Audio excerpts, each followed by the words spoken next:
hier, j'étais un peu troublé parce qu'au moment de Love Story, qui était une émission que les jeunes regardaient, je voyais mes enfants, après l'émission, qui couraient dans leur chambre. Alors, je me demandais pourquoi, je ne pensais pas qu'ils allaient travailler, et je m'étais aperçu qu'ils suivaient l'émission sur le net.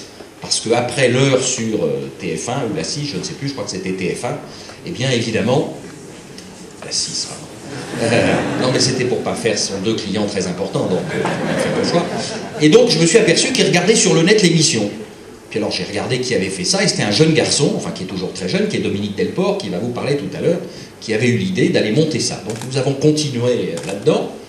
Et puis après, la télévision digitale est arrivée, alors on ne comprenait pas bien ce que c'était que la TNT par rapport à la DSL, au reste. Enfin bref, nous étions persuadés que le fait qu'il y ait plus de chaînes gratuites était quand même quelque chose d'intéressant. Et puis nous avons fondé la 8, sous évidemment les rires généraux au début, parce que filmer les couloirs, le responsable de la cantine venait faire ses recettes de cuisine, moi je venais parler de bande dessinée, enfin chacun parlait un peu de ses affinités, mais enfin, mine de rien, aujourd'hui on fait 1,8% d'audience, et c'est une chaîne qui existe, et la TNT, maintenant même les grandes chaînes expliquent que la TNT les menace, ce qui est évidemment une défense dite, parce que ce n'est pas le cas.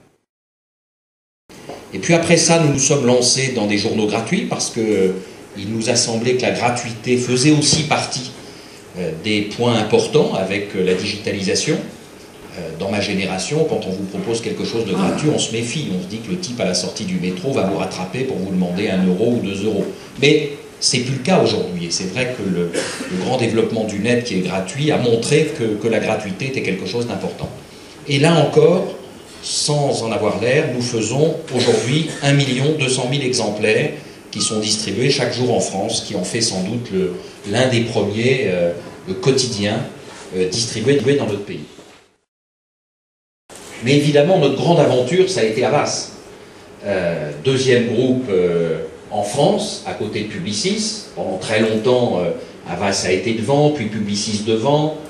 Demain, j'espère, enfin je suis sûr que Havas sera devant. 15 000 personnes. Et bien évidemment, un pari très important pour nous. Alors pourquoi est-ce que nous y sommes allés? Eh bien parce que, comme ça a été dit tout à l'heure, nous pensions que l'arrivée du digital, l'arrivée de ces nouveaux médias allait modifier les places. Et qu'un groupe comme le nôtre, qui avait la capacité d'investir à très long terme, puisque le groupe Bolloré a une chance par rapport à ses concurrents aujourd'hui, c'est que nous n'avons pas tous les 3 mois un investisseur financier américain, chinois ou français qui vient nous dire où en sont vos résultats. Nous sommes un groupe qui est resté contrôlé par la même famille et ça nous permet d'avoir une politique à long terme. C'est pour ça que je n'ai pas été renvoyé, malgré que depuis 14 ans nous travaillions sur la voiture électrique, et c'est pour ça que quand j'ai dit on va investir dans Havas et que tout le monde m'a dit mais attendez, c'est pas possible, ils vont tous partir quand vous allez arriver, je n'ai pas été mis à la porte. Alors c'est vrai que personne n'est parti de chez Havas quand je suis arrivé, parce que finalement, vous mettez Martine Sorel, Maurice Lévy et moi, je ne suis pas moins sympathique, et comme les gens sont payés à peu près pareil, enfin j'imagine, voilà, personne n'est parti. Et ensemble, avec Mercedes, David Jones, Stéphane, Rémi Babinet, Jacques Séguéla, dont vous avez parlé tout à l'heure, on a dit qu'il fallait passer de l'ère des anciens médias aux nouveaux médias. Alors, ils ne m'avaient pas attendu, fort heureusement, et quand je suis arrivé chez Havas, j'ai trouvé une compagnie qui est évidemment extraordinairement différente des autres, dans la mesure où le digital a été tout de suite pensé comme inside. Nous n'avons pas les équipes du média traditionnel et les équipes du digital, nous avons des équipes qui sont intermêlées. Alors c'est évidemment plus agréable pour nos clients, mais c'est aussi plus agréable pour les gens qui dirigent.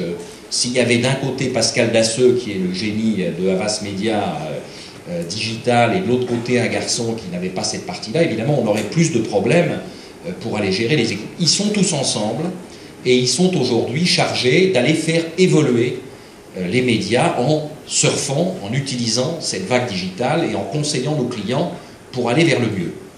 Alors, je l'ai dit tout à l'heure, je suis là depuis un certain temps et il ne faut pas en tirer comme conclusion que les médias traditionnels sont condamnés.